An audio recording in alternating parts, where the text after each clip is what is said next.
Starts right now. An East Texas high school coach shot and killed while she was in San Antonio for her job. It's a story you've seen all over the internet. What does it say about San Antonio's safety? Answering the call, now people with mental health issues in our area have greater access to help. We'll tell you how local mental health units have changed. An entire community in shock tonight after a high school coach from the Jasper ISD was shot and killed at a downtown bar. That's 28-year-old Aiden Burt. She was in town for the high school coaches convention. She was sitting just outside of the Smoke Sky Bar on East Crockett with her back turned to I-37 when she was shot. She was sitting there. Police believe the shots came from the interstate. There is no leads on a suspect or a motive tonight. As the Jasper community comes to grips with this tragedy, the story getting lots of attention on social media. Understandably so. Our John Paul Barajas has read your comments and also the results of a question that we asked you at 6 o'clock. So, JP, a few hours ago, we asked viewers whether they're going out less in San Antonio because of safety concerns. What do the results say? Steve, Stephanie, that's right. And this is the active poll right now. Do you go out less often because of safety concerns? And since 6 o'clock, this has been posted, 84% of people say yes, they go out less often because of those safety concerns. But 16% say they don't, or they don't pay too much mind and still go out from it. But now to what you guys are saying on social media and commenting on. Now, they're also saying things like, I don't believe much of anything is safe in San Antonio anymore. No, not even day life is safe anymore. You have to watch where you're at all times, and it's a game of chance. But some did have different views, saying, I think it all depends, and depends where you are.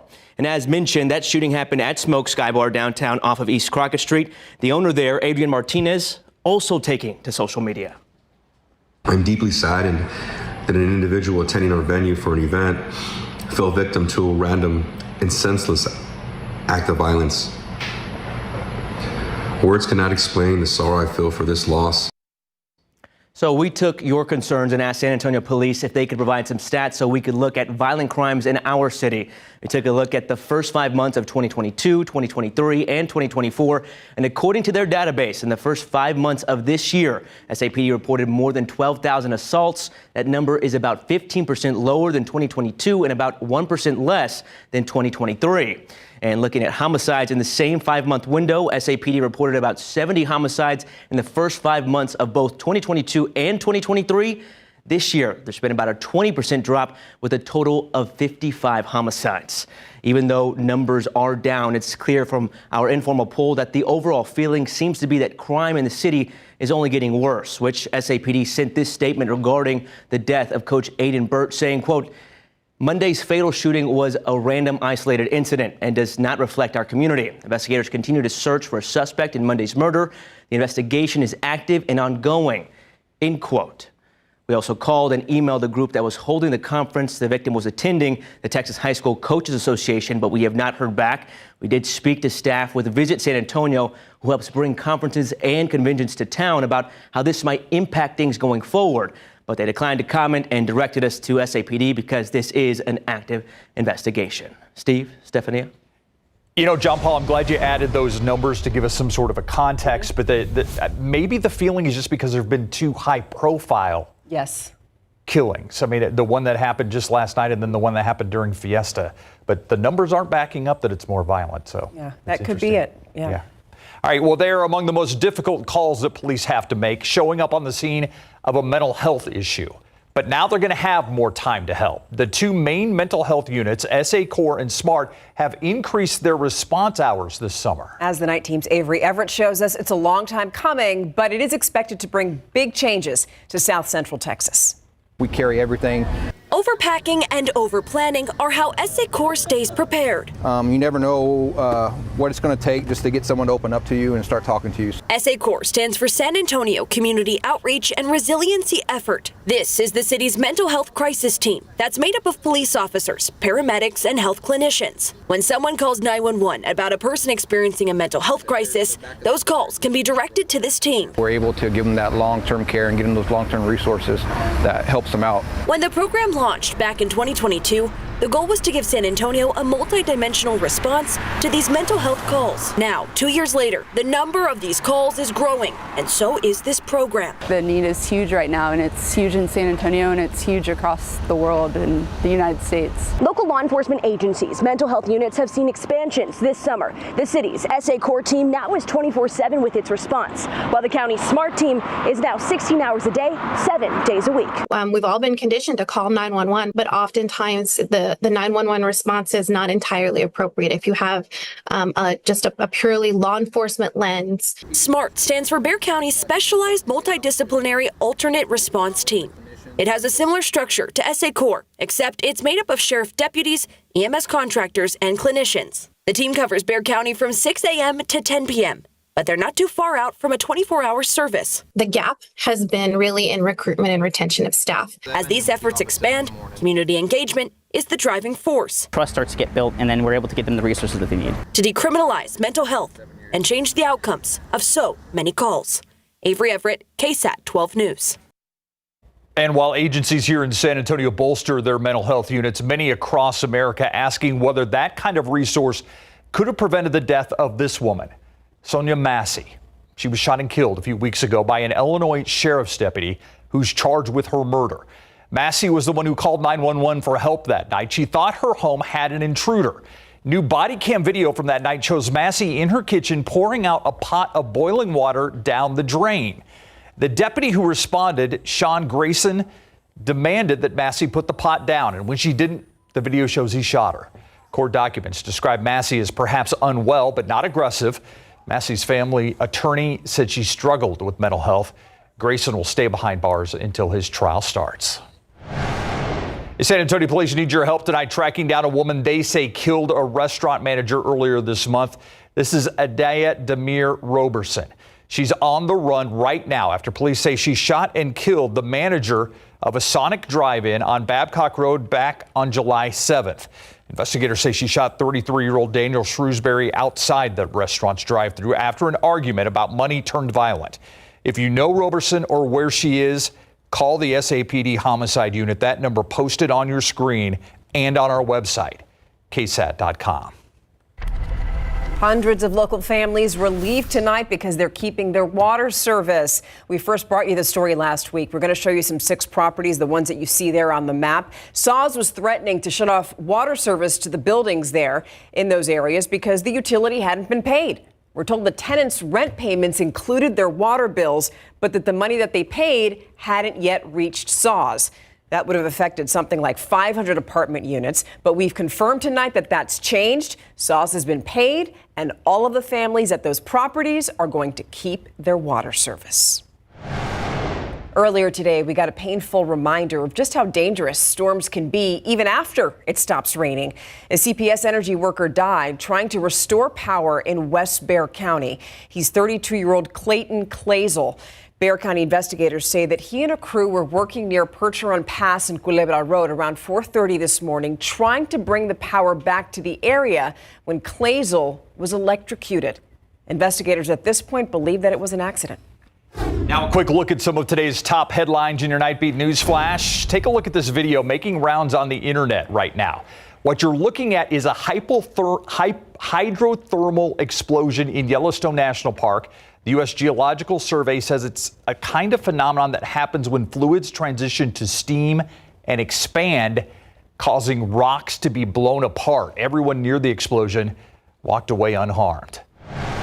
Delta Airlines squarely at the center of a federal investigation as they struggle to restore operations 4 days after that global tech outage last week.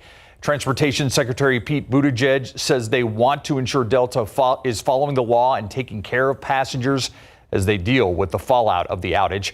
More than 500 Delta flights canceled today alone because of lingering issues. And weeks after mounting pressure from within his own party, New Jersey Senator Bob Menendez will resign his seat August 20th. The Garden State Democrat found guilty on all counts in his federal corruption trial last week. He's facing up to 222 years behind bars for taking bribes to allow Egyptian military interests and secure investments from Qatari officials. He'll be sentenced in late October. And that's a look at your Nightbeat News Flash. Coming up, we're talking politics without passing judgment. That's the goal of our newest series, Your Voice South Texas. And our first stop is in Uvalde to find out what's motivating voters there. More opportunities for rain. Some days have better chances than others. We'll break that down, along with how much rain fell over the aquifer recharge zone and the most drought-stricken parts of our area. The numbers are big. We'll see in a bit.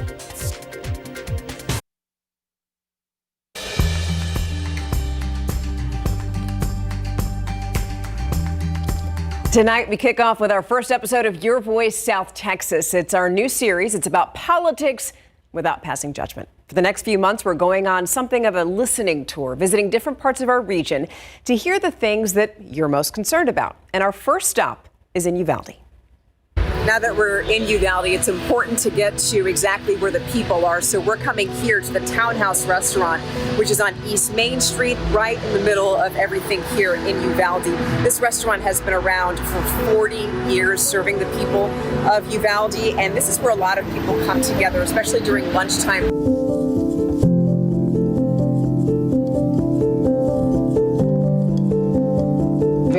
My most concern is the border.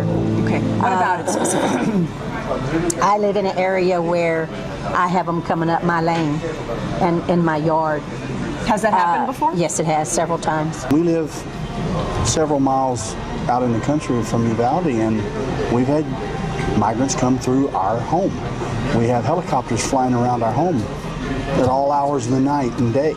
We've had the road closed down several times, our Border Patrol and Highway Patrol, because of issues that they've had with migrants. All I care about is the democracy, and if Trump is a better man, then I hope he does get elected. You see what I'm saying? Mm-hmm. If he's going to be the better for democracy. And if not, then I don't want him. Mm-hmm. Same thing with Biden. All I'm protecting in my book is democracy. That's my argument. That's your line. That's my life. I love the USA to death. My light bill has been higher than ever in my life. That's one thing I've noticed. The gas prices, they go down for a little bit, but then go back up. But do you think that you're going to vote? No. Do you think you listen to other people too who disagree with you? Sure. And are you willing to say, okay, you have a point there. I don't agree with you, but I have to. If I don't, I've put myself in a box and I've closed off, and I know better than anyone else.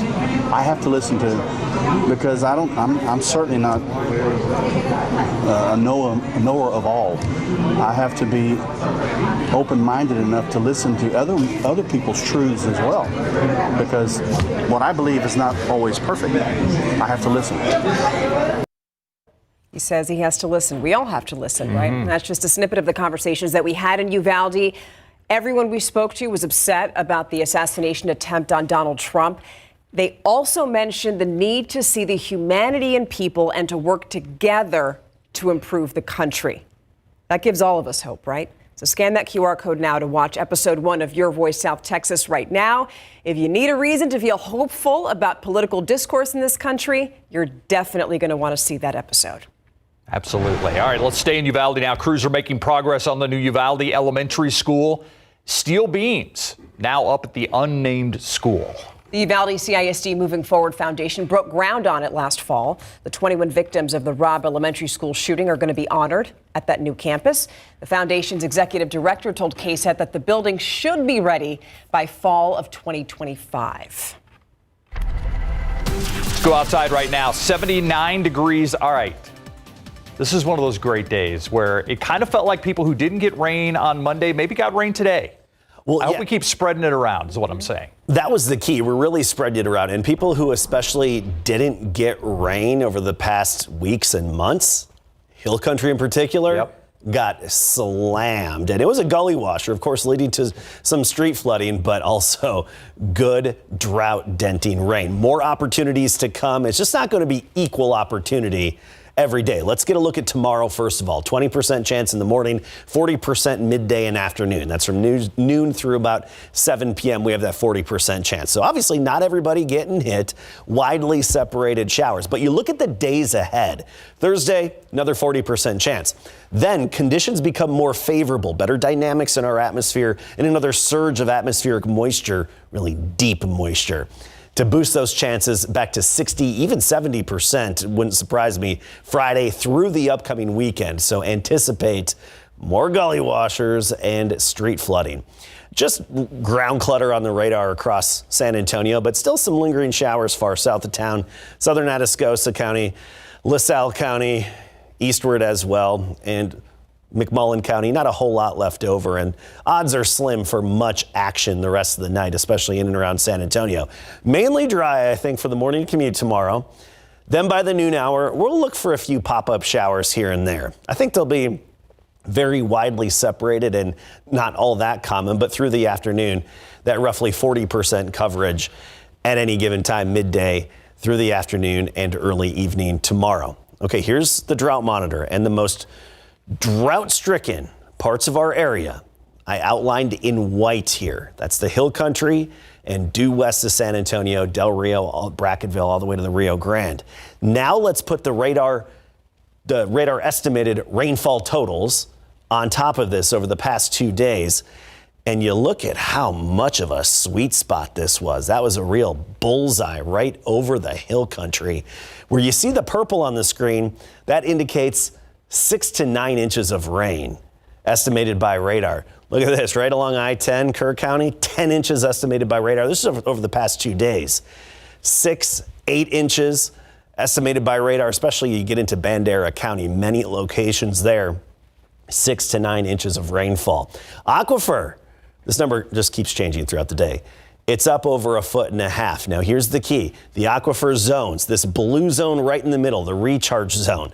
That's the real sweet spot. It's good to get rain in the Hill Country, the contributing zone, but we really want it in this blue area, so I outlined that in black. Now, when it comes to the aquifer, let's talk about the rainfall over the last 3 days. This is just 3 days. This pattern's been going on longer than that. It's looking pretty good. Check that out. We're seeing 2 to 5 inches of rain right in the recharge zone here in Bexar County, going directly in to the J17 well. So I anticipate the aquifer to continue to respond. But these purples, Pipe Creek, Bandera, Medina, that's 6 to 9 inches of rain. And you take a look at the result. This was in Kerrville earlier today, and not the only example of some minor road damage that we saw. But then we also had this in Bandera, Dry Creek now flowing and gushing, and there's the view in Helotes from earlier today. 80s for highs tomorrow. Will be 87 in town, mid to upper 80s through the weekend. Next week we dry up and back into the 90s. Well, that's why I'm like, bring on the rain right now. Yes. We'll take all we can get. It's feast or famine. When it's feast, we got to really load up. Yeah, exactly. All right. So our friend Nick Mantis is in the studio right now because Larry and Mary are out covering Cowboys training camp, and they were there when the buses were rolling in. And guys, I know it's as simple as it is to see buses going down a highway, but it really gets us fired up when we think that football season is right around the corner. And Larry Ramirez and Mary Rominger are there to share you with who they spoke with. Plus, the Houston Texans welcome their fans to training camp for the first time this season. You're going to hear from the Texans when we come back.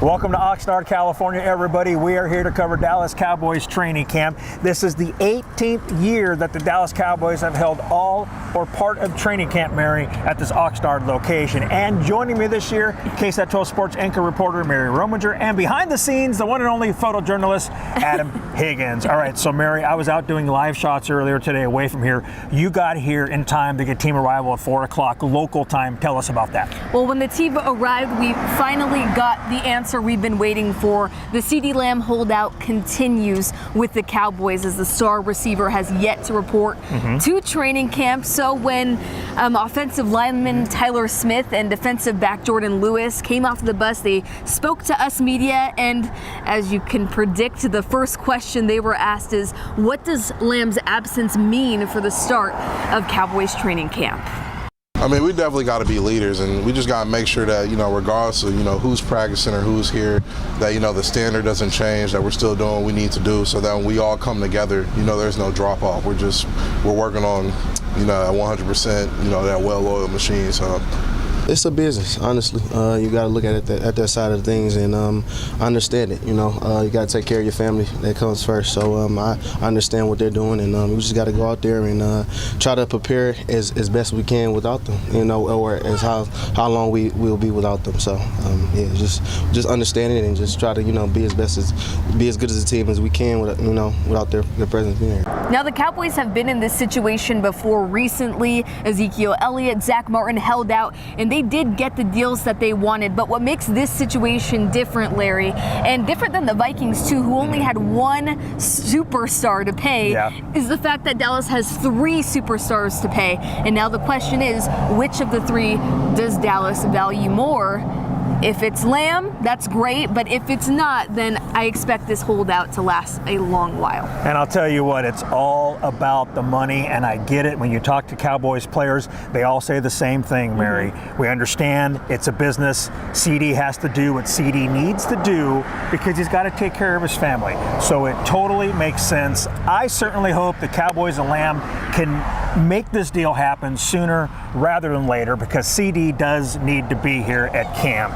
Now, obviously, as you know, it helps the other receivers, though, because they're getting more reps. Yes, that's a good spin zone. I like that. It really does help in that respect. All right, so we are outside the Cowboys team hotel. There's a banner. Welcome back, Dallas Cowboys. People here in Oxnard are excited for Cowboys training camp. Of course, we will have you covered all week long on air and KSAT.com. Let's send it back to KSAT 12 now, where Nick Mantis has more with the Houston Texans. Nick? Thank you, Larry. The fun is going to continue all week long with our Cowboys training camp coverage. And as Larry mentioned, back here in the state of Texas, the Houston Texans held their 5th day of training camp, and it was the first day that fans were allowed to watch practice. And head coach D'Amico Ryans couldn't have been happier to have his fans in attendance. We needed a little change up, so having the fans come out today was the perfect timing, perfect change up for us, and just to see their excitement for us all, it's very beneficial, and our players really appreciate the fans, and I think we made a few nice catches out there to get the fans riled up. Well, the Texans will open their preseason schedule against the Chicago Bears for the Pro Football Hall of Fame game on August 1st. We got a whole lot more coming up after the break. The UTSA Roadrunners were all dressed up for the American Athletic Conference Media Day. Stay with us. The UTSA Roadrunners were up in Arlington today for the American Athletic Conference Media Day after winning their first bowl game in school history is what I meant to say. UTSA is ranked 2nd in the conference preseason media poll. And head coach Jeff Traylor shared how they plan to move forward without former quarterback Frank Harris. We believe strongly in our triangle of toughness, our brand, our culture, and we feel strongly somebody will step up. You're never going to take the place of Frank Harris. We've just got to figure out a way to do it with him being gone. The Roadrunners open the season hosting Kennesaw State on August 31st. And speaking of UTSA, former Roadrunner Reek Woolen pulled up to the Seahawks training camp with a custom T-shirt of a picture of himself on it. Guys, that's pretty cool. You got to admit that. It really is. And for Cowboy camp, I'm looking forward to Larry and Mary interviewing Jerry. Ooh, see, that's the trio we all need. Yeah, exactly. That's perfect. I don't think it would be scary. Big bucks, 29 years right here. There you go. That's right. Congratulations to Steve, celebrating 29 years on the air here at KSAT. Yeah. Loving it. Celebrating. Yes. We'll be right back. More rainfall opportunities. We'll see 40% coverage at times midday, afternoon, Wednesday and Thursday. I think Friday through the weekend, more numerous and widespread showers periodically, and of course some downpours, and some neighborhoods could see several more inches of rain. Look at Isabella enjoying it today. Aww. That's how you have to do it. You know what? What? Are you ever really too old to dance in the rain? No. I do not think No. so. Especially in a Bucky shirt. Absolutely. Good night.